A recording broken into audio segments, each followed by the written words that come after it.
Today I wanted to make a short video for you about spiral perms.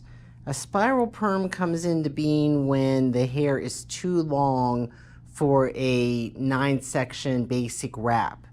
Okay, the problem with this becomes when you start wrapping the hair, as you've been discovering, and you wrap it conventionally. Obviously this is going to be a big piece of hair. Anytime you get too much hair on the rod and it gets that kind of puffy look, like there's a lot of hair on there, that is not going to perm properly. There's just too much hair on that perm rod. So spiral perms were invented. In fact, they were the first perms that were invented, because back when perms were invented, everyone had long hair. It would have been the early 1900s. Okay, so originally a spiral perm, I'm going to use this pencil as an example, was wrapped from the scalp to the ends. Not like how we've been wrapping, which is called crokinole. A crokinole perm wrap goes from the ends to the scalp. This goes from the scalp to the ends. Okay, that's the traditional way. All right, and you would get a curl like that. All right, so what we came up with in the 80s and 90s was we would take, instead of saying make your section as long as this and as wide as the perm rod, we would take the end of this and we would say make your section that big. Okay, so whatever size perm rod you were using. Then we would put the end wrap on long ways. Okay, the key to doing a spiral perm is that you're going to start at one end or the other. And this one I'm going to start at this end, and I'm going to wrap around there 1 or 2 times just to secure it. And then what I want is I want the hair to sit next to each other. Okay, I'm going very slowly so you can see that. That hair is all spread out on that perm rod, and if it's overlapped very, very little, so that the hair can all receive the perm solution equally well. Okay, now this one, I would do this whole entire row going that direction. So if I'm going to go that direction, I would start down here. I'm a righty, so I would start down here on the rubber band end, and I would wrap up to the open end.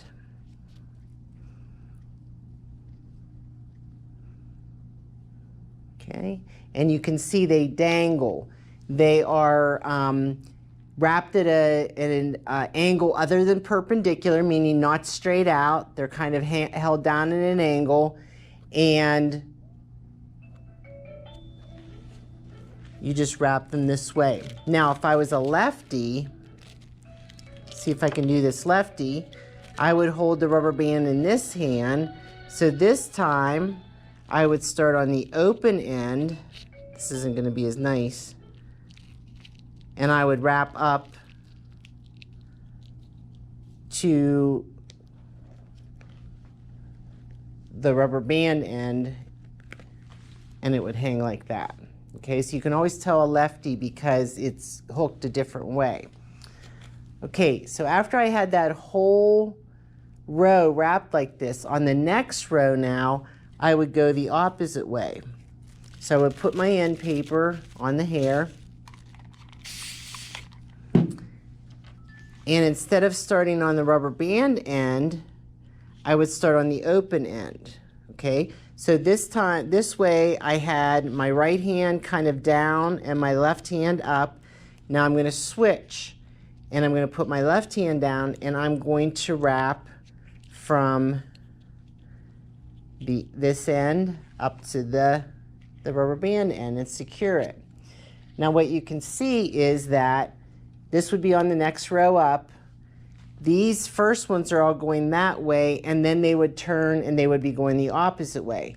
One time I went to a hair show and they said, oh, it doesn't matter. You can wrap them all the same way. Yeah, don't believe it. I went back and said, oh, they said at the hair show I can wrap them all the same way.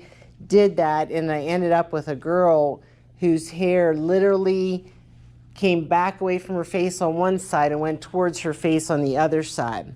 So I will never believe that again.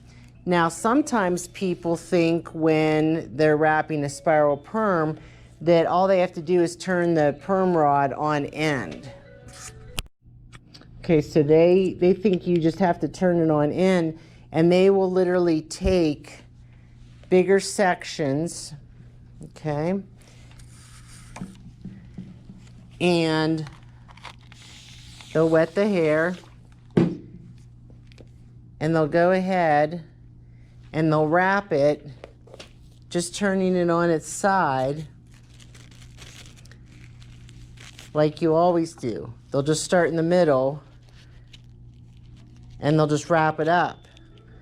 And they think because it's hanging down like that, that it's a spiral wrap, but it's not. Okay, there's no benefit to this. It's all blobbed up on the rod, and basically all they did was wrap a candlestick. There's no benefit to this at all. Okay, they think simply by turning it on its edge, somehow they have a spiral perm, but that's not what makes it. It's using a smaller amount of hair and making sure that it is not overlapped. Okay, so keep making the piece of hair approximately the size of the end of the perm rod and not letting it overlap when you're wrapping it. Now, this gets pretty tedious. As I said in a previous video, you're going to have over 200 perm rods in someone's hair if you do this properly. Okay, so there is another option that you can do, but it does have its limitations. If someone wants loose curl, you can't use this. But there are rods I've been using for, I don't know, 20, 30 years now. And they look like this, okay? So what I'm gonna do is I'm gonna go ahead and I'm going to get ready to do my spiral wrap. Okay, I'm gonna put my end paper long ways to hold more hair. And the first time I'll go towards this side, so I'm going to start down at this end. And you can see this is very nice because the rod is so long. I can stretch that hair out. And when I get there, I simply hook the ends. Okay? I can wrap the equivalent of probably at least 4 rods in one. It takes much, much less time. Okay, now if I was going to go the other way, I would start at this end. And I would wrap till I got to there, and I would hook it. Okay, so much, much less perm rods, but again, the limitation is the size of the rod. They do make different sizes. The only problem I've ever had with these is there's a lot of tension when you clip them like this.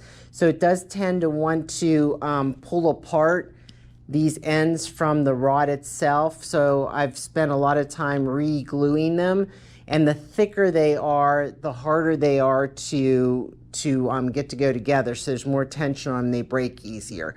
But they do make different sizes if you look them up on the internet. You can get some different sizes and use those. And it's easier to put the perm solution on because when you're putting the perm solution on these perms, you have to keep track of where you've been. I usually have 2 students work together, and one does this side and one does this side, and then they switch and they go back over the entire thing from bottom to top to just double check to make sure that you're not missing any rods with either the perm solution or the neutralizer. Okay, so that's my short little tutorial on wrapping a spiral perm.